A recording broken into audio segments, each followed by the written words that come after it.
don't understand what they want from me.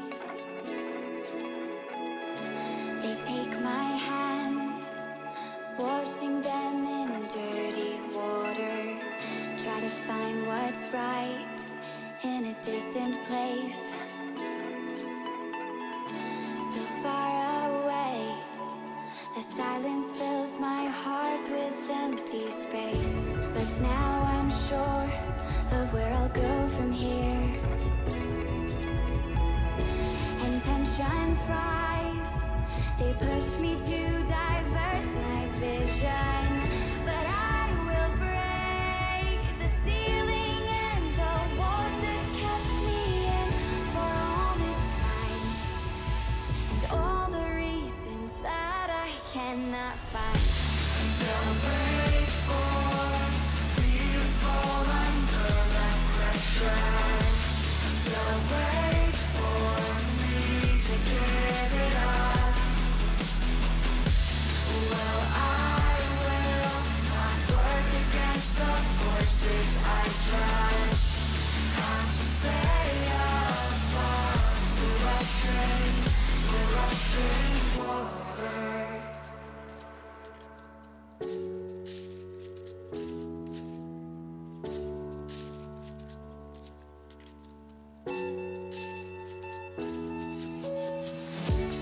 I will do my best to keep myself composed. It takes a lot not to overload. They can't tell me what is right for me. I just need peace of mind and my ability. But no one said that it would be this hard. You can't force it, but you'll play your part. So I will run until I reach the end, and who knows where I'll be. But all I know is that we'll start again. Don't wait for me to fall under that pressure. Don't wait for me to give it up. Well, I will not work against the forces I trust. Have to stay above the rushing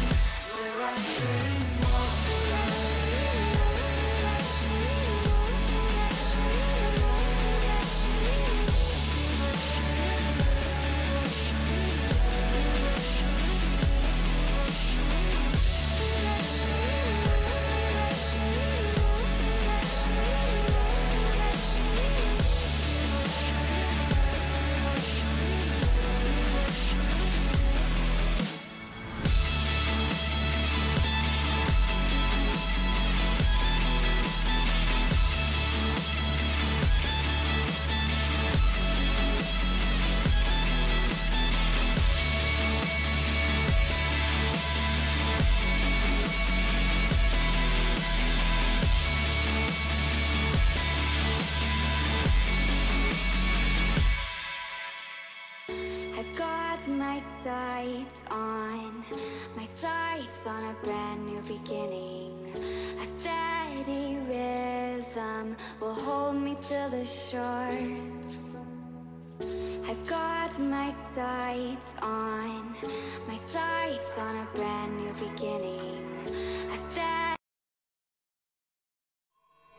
Prepare for battle. T-minus 1 minute.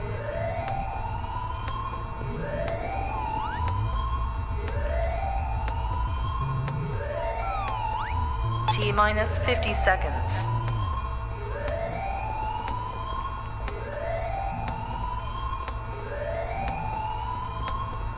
T-minus 40 seconds.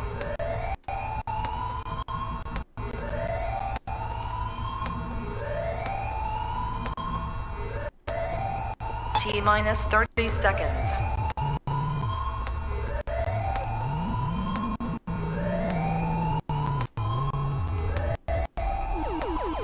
T minus 20 seconds.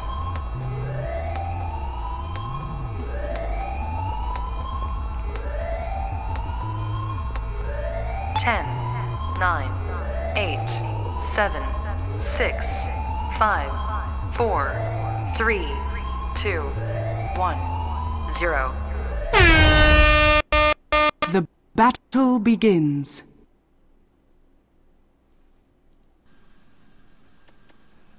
Ladies and gentlemen, welcome back to Mech Mania Monday's 2v2 DOTAMech Tournament Game Bracket C, Game 2.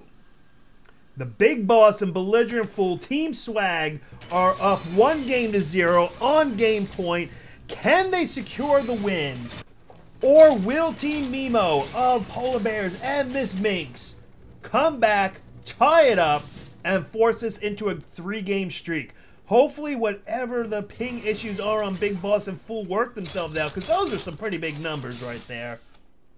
Anyways, folks, the way that it goes is in a best-of-3 series, the loser of the previous game gets a choice of either map selection or first pick, but they do not get both. In the end, since MeMo had lost the last game, it was their choice. They actually went for map picks over first point. Wow, Polarbearz using the unbelievable capabilities of that Neo cloak. He will survive and get out of there. That is pro right there, folks. But unfortunately, it sacrifices Minx in the process for Polarbearz to get out of there. But that was still just amazing stealth capabilities that Polarbearz used. Found the right corner. Even shots were fired close to him, but they just did not scout him out. And he lived on at the cost of Minxy's life. That's right, folks. How is that? Is that a good teammate, that you let your teammate die so you can live? Sacrifice your teammate for yourself. Oh, BigBoss levels up, gets his energy, is able to get out of there. So anyway, as I was saying, folks, Team MeMo they could either start and have the first picks, first bans, or they could have map selection. In the end, Team Captain Polarbearz decided that he wanted the map selection instead. That's how bad they wanted Thar, that they were willing to give Team Swag, BelligerentFool, another kill under his belt. Poor Minxy cannot catch a break today. The only one with deaths on this entire map so far. Can they come back and get some kills? So by having that first ban and first pick, it allows BigBoss and BelligerentFool to pick up the Osprey, one of the most in-demand mechs in the game currently. I would say Ospreys and Strikers are probably two of the most high-demand mechs in the entire game.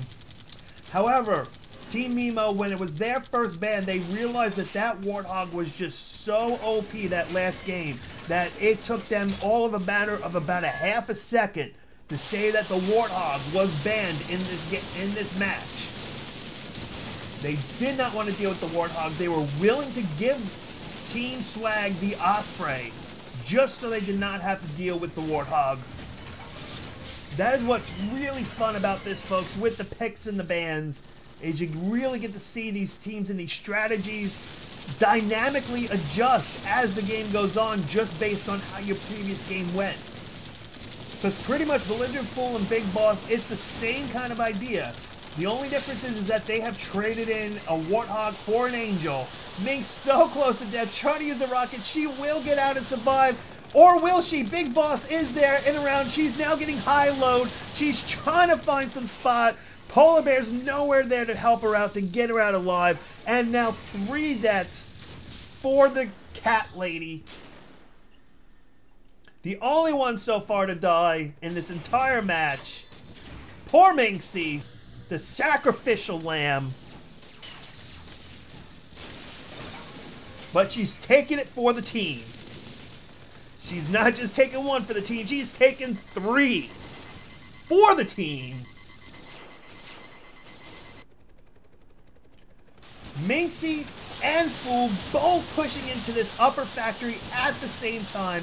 Minxy in a Helix should be able to outdo an Angel except for the fact that suddenly BigBoss showed up and now Polarbearz showed up, and it's a complete 2-on-2 fight. Polarbearz is the first one to go down. Minxy's in a lot of trouble. BigBoss and BelligerentFool high-lowing her. There's no place that Minxy can go. She's trying to take out the tanks the best that she can, but she will be taking out a complete two-man team wipe.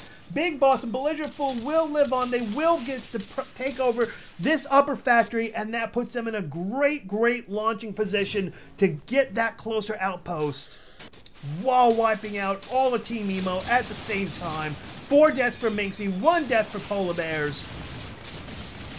Team Swag showing that, well, they have swag.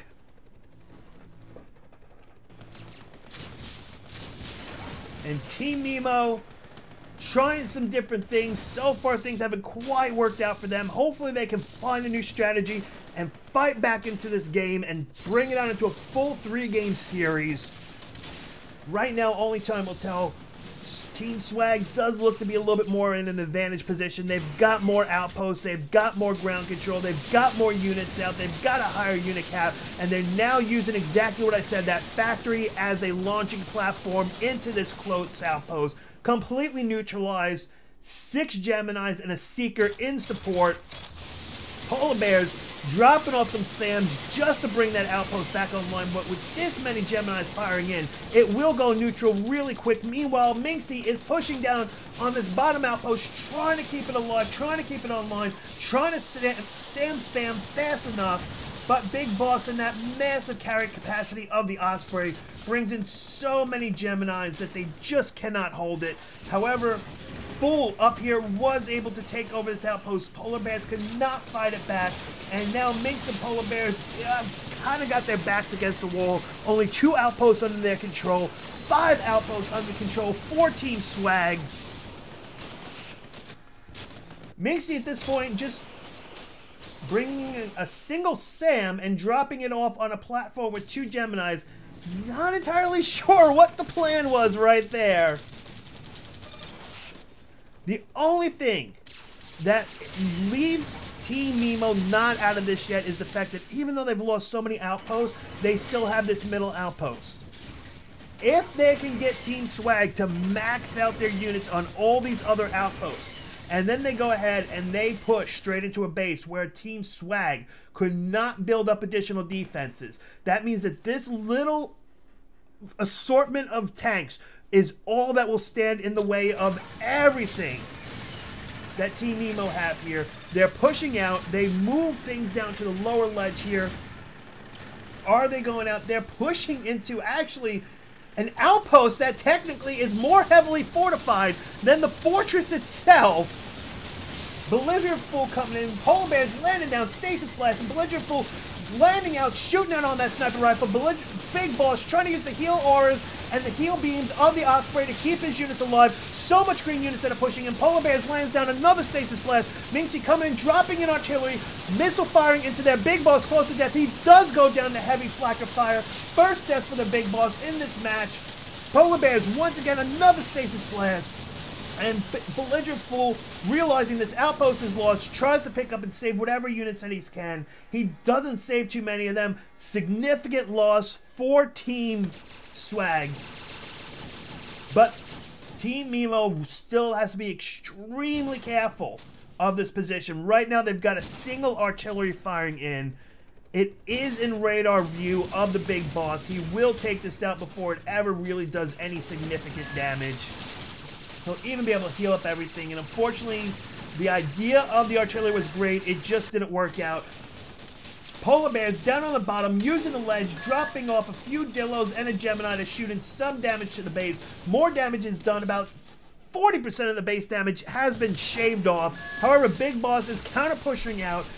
Tons of Geminis and a few Seekers in this mix. This is exactly the way they won it last game.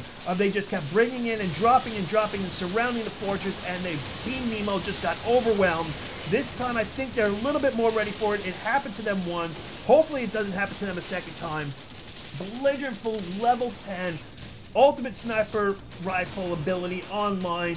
He's able to pretty much one-shot Dillos, which is bad because Dillos is a real big mainstay of Minx's loadout build. And if they can get one-shotted out, they won't last very long against Fool. Right now, unit cap 59 to 77. Team MeMo not out of this by any stance whatsoever. They just really have to be careful of that outpost in the 12 o'clock position, because that always will keep giving Team Swag just an easy launching ability. BigBoss close to death. Minx trying to missile him down, but just can't make it happen. Right now, it very much could be the fact that because Fool and Boss are sitting most likely side by side, just that ability to communicate that much easier could be providing some sort of advantages over Team MeMo. I'm not too sure if they're using any type of voice chat right now. I hope they are, but even a voice chat does cause them some delays, and it does show versus when you're just sitting side by side. Minx trying to push in. She's dealing with both of Team Swag at the same time, and she's just basically feeding them right now. She's only taking out a minimal amount of Swag's units. She loses her life in the process. Meanwhile, Polarbearz is just on a ninja drop run. They kind of looking at them right now, they're not complete. I mean, unless this is their plan. I mean, obviously, we don't know what they plan. We don't know what they discuss. But just from observations, it does look like that Polarbearz and Minx are kind of each doing their own thing a little bit more and aren't quite as coordinated as Boss and Fool are. Boss so close to death, double firing coming in, but he does make it to the outpost in time. He will get to save the units and his life. That would have been a great kill for MeMo. That would have taken out 3 tanks and Boss out of the game for at least 20 seconds. Goliath's coming out on the battlefield. Polarbearz back down at this lower outpost. 2 artillery cannons kind of sitting here useless. Okay, he will go ahead. He will pick them up. That is at least a good thing. And interestingly enough, he wants this outpost back. They're pushing in. Couple flackers, couple dillos, couple Geminis, couple of artillery, and a couple of SAMs. Polarbearz trying to keep the SAMs alive. They just stay alive. 1, 2, 3, 4. They all make it in. And it will be Team MeMo getting back control of this middle outpost. However, while that's going on, there is these 3 Geminis that were dropped doing damage to the base. Their base health is down to about 30% health, and BelligerentFool with so many units at the fortress, he pushes in, wipes out everything that MeMo had at this fortress, and that really leaves MeMo with not too much anywhere. Can MeMo come back from this, or will Team Swag take it in a quick 2-game sweep? 3 heavy flackers going down. BelligerentFool taking a significant amount of damage. BigBoss flying in front of the flackers to absorb that damage to keep Fool alive. Minx pulling back the flackers a little bit more. They will push out. This is a significant push here, folks. That is a lot of Geminis. But I think they're putting them on a T and not a Y. If they were going on a Y, they would be going up that ramp to get to the base. Instead, they're going down this way. It looks like they want control of this middle outpost. They do not want MeMo getting control of this middle outpost. They've already taken back the 3 o'clock outpost by taking back this power station. That pushes MeMo down to this 1 outpost right here with 2 tanks in support, and that's it. Team Swag about to get complete map domination. BigBoss, no energy. Had no energy until the level up, which will keep his life alive. BelligerentFool going, whoa. Excellent Neo impression right there. And I'm not talking about the mech. Talking about Keanu Reeves. Throwing up the GG already. That is confidence right there. That is what Swag must be about. However, I truthfully do not think that it's premature. Team MeMo has their backs completely pushed up against the wall, and there is a ton. I mean, seriously, this is a crap ton of tanks, guys. 113 upkeep to 36. So much damage into the base, only about less than 20% health. BigBoss using the capabilities of the Osprey to spread out those units, and with the spread, there's no way to stop this, and it will be Team Swag that takes the game bracket C in a 2-game sweep moving on to the finals and knocking down Team MeMo into the third place brackets. An amazing 2-game sweep